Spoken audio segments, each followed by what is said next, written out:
Is it true if they wanted to, they would have? Yeah, you can absolutely readjust your priorities if they are a priority in your life. Is cheating more emotional than physical? You know, some need is not being met, and one partner decides to break the most important thing in the relationship, which is trust. Is it true a man's financial status matters more than his personality in dating? But the vast majority of women are looking at men.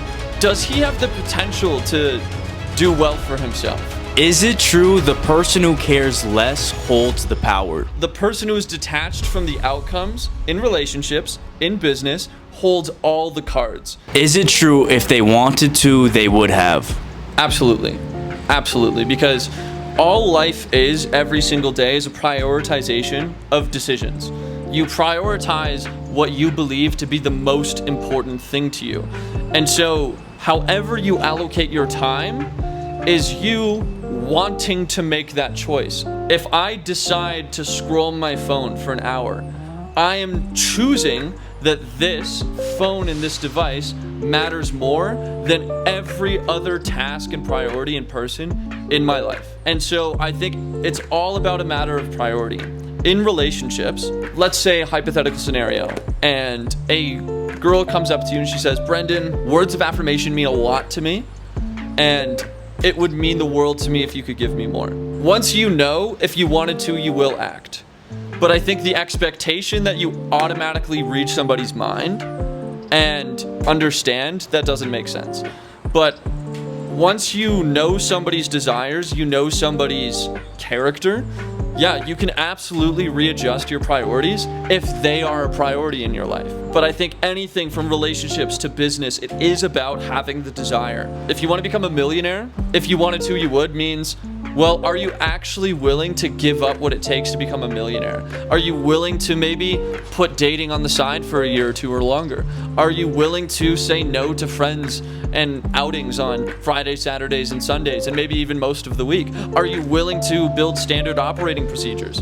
Everything comes down and boils down to, if you want to, you will prioritize it.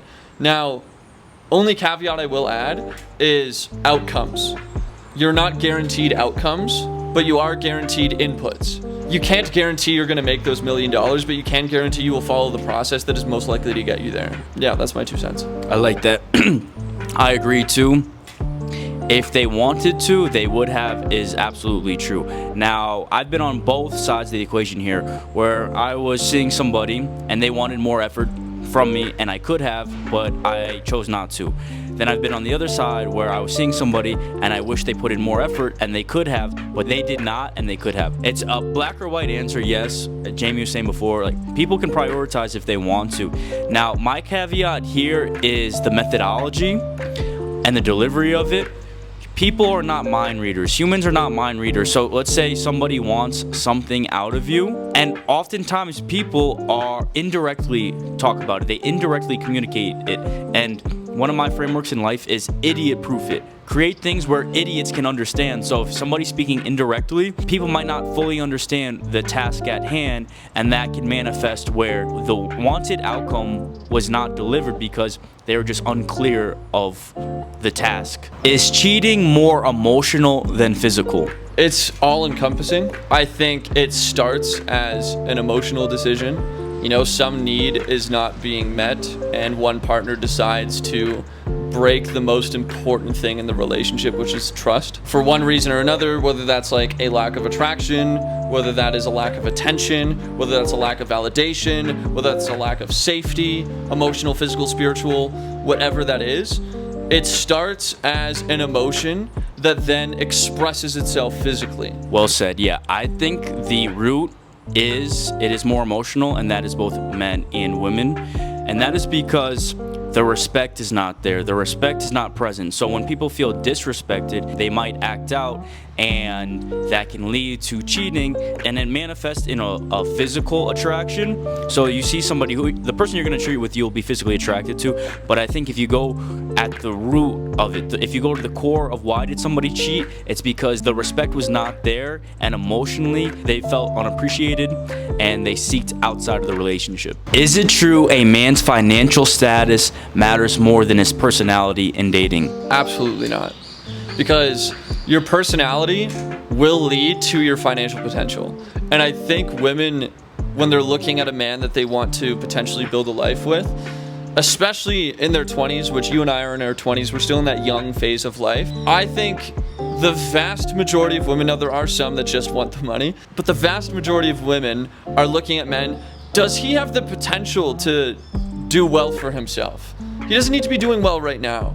And when I say do well for himself, that doesn't mean being a millionaire or even making six figures. But like, does he have the potential to like make enough that he's not absolutely stressed out and money's on fire? Does he have discipline? Does he overspend? Is he always trying to buy extremely fancy clothes when he doesn't necessarily have the budget to do that, to portray to other people that he is somebody that he's not? Does he hold on to his cash so that he can actually save something for a rainy day? And those rainy days, isn't that better to have that with the family than it is to do it alone? So I look at it like women really value a man who has the capability to make money, but doesn't necessarily need to be doing that in the right here and the now. It's a bonus, but your personality is the thing that is going to create the emotional and physical safety net for her. It is the thing that is going to make you somebody that can't be replaced. It is the thing that is going to be the ultimate expression of your character, and it is the thing that is going to make you the most money. Your personality determines how many hours you work. It determines how focused you are. It determines whether you're willing to delegate or not. It determines everything about your finances. So it all stems from the personality to me. That's the first order cause of everything. My stance is no, financial status does not matter more than personality. Jamie and I have been living in Miami for the last 3 years, so nuance to it. In some cities, in some markets, it does matter. However, though, at scale, personality matters more. Now, you got to be mindful of your confirmation bias. If you lead with your confirmation bias that financial status matters more than personality, you will find that. You will find every reason why you need money to date.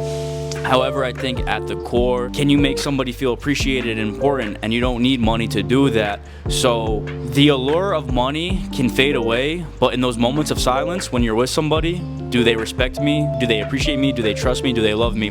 That's something that money can't buy, and therefore personality matters more. Is it true the person who cares less holds the power? Absolutely. Every single time. Because we all want to feel like our love is being matched, and when it's not, the default setting is like, why? Why do you not love me as much as I love you? Why? What is it about me? What is it that I can do better? And that spiral of thinking is not fun. Most people, I'm sure, have experienced this at some point. And the person who is detached from the outcomes in relationships, in business, holds all the cards.